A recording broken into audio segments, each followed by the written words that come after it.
Indo já para o terceiro ensinamento, que é a flutuabilidade neutra. Olha só, você lembra que eu falei que para mergulhar a gente usa uma roupa térmica? Normalmente, essa roupa ela pode ser uma roupa molhada, uma roupa úmida, que é um neoprene de 3 milímetros, de 5 milímetros, depende muito da temperatura da água onde a gente vai mergulhar. Mas independente da temperatura, sempre ela vai estar abaixo da nossa temperatura corporal. Significa que a gente perde calor na água, podendo inclusive, em circunstâncias em que a gente fica por um tempo muito grande de exposição, nos levar a uma hipotermia. E nessa condição, a gente tem que usar uma roupa de proteção térmica. Só que essa mesma roupa que nos protege da questão térmica, ela traz um elemento que nos deixa positivos. O que é o positivo? Ela não deixa que a gente afunde, ela faça com que a gente boie. E para compensar isso, nós utilizamos os lastros, o cinto de lastro.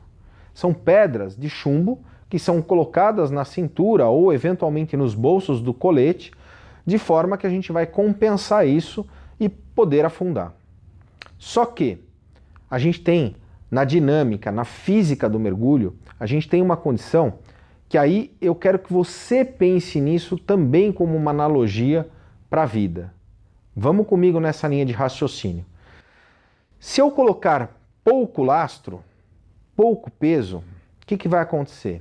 Eu não vou conseguir vencer essa barreira e iniciar o mergulho. Eu não consigo me aprofundar. Eu não consigo ir para o fundo. Eu fico na superfície. Se eu coloco, para facilitar esse processo, muito lastro, o que acontece? Eu tenho a facilidade de vencer os primeiros metros, que são os mais difíceis. Os 3 primeiros metros são os mais difíceis, porque na sequência, a própria pressão da água faz com que esse processo acelere. E aí a compressão do ar, a gente vai descer com muito mais velocidade. Nesta condição, se eu estou com muito lastro, se eu estou com muito peso para vencer essa barreira inicial, na sequência eu começo a descer muito rápido. E aí o que acontece? Sabe esse ar que eu falei para você que é suprimento de vida? A gente tem que gastar, entre aspas, esse ar colocando no nosso colete, compensando o peso, compensando essa condição de flutuabilidade, inserindo o ar no nosso colete, para que a gente possa chegar num equilíbrio. E quanto mais a gente desce, mais ar a gente tem que colocar no colete.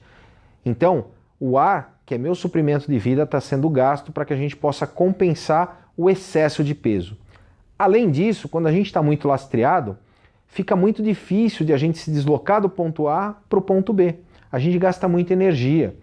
Por quê? Porque a gente está pesado.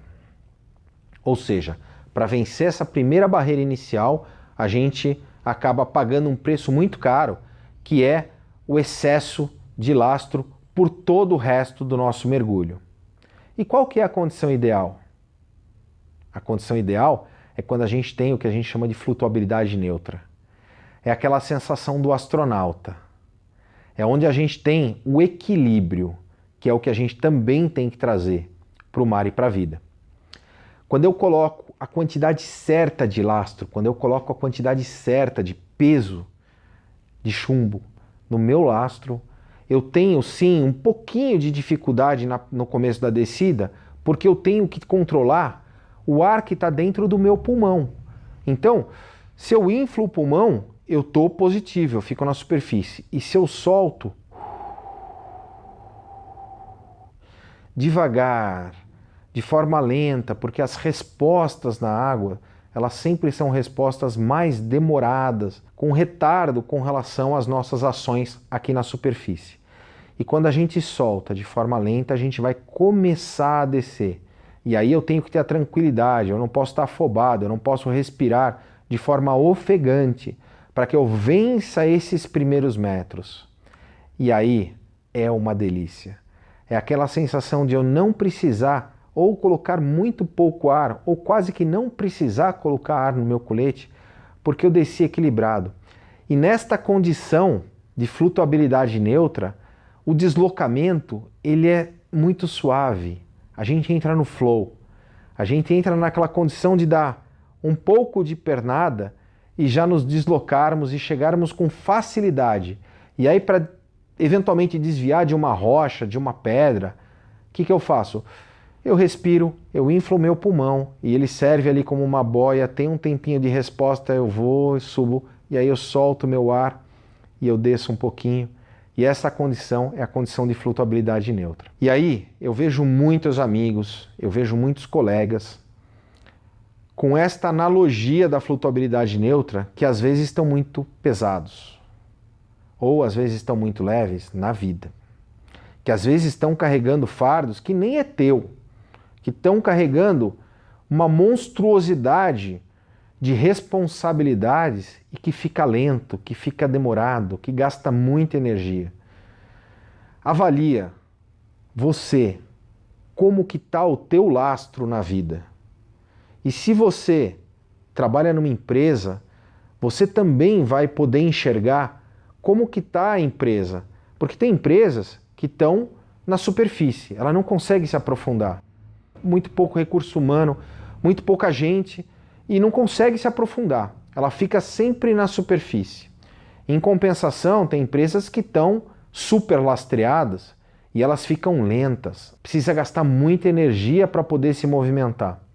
Então, a dica que fica desta lição da flutuabilidade neutra é para que você mantenha o mínimo de lastro possível para vencer essa primeira barreira, mas depois vai estar absolutamente suave. E de tempos em tempos é importante que a gente verifique o nosso lastro.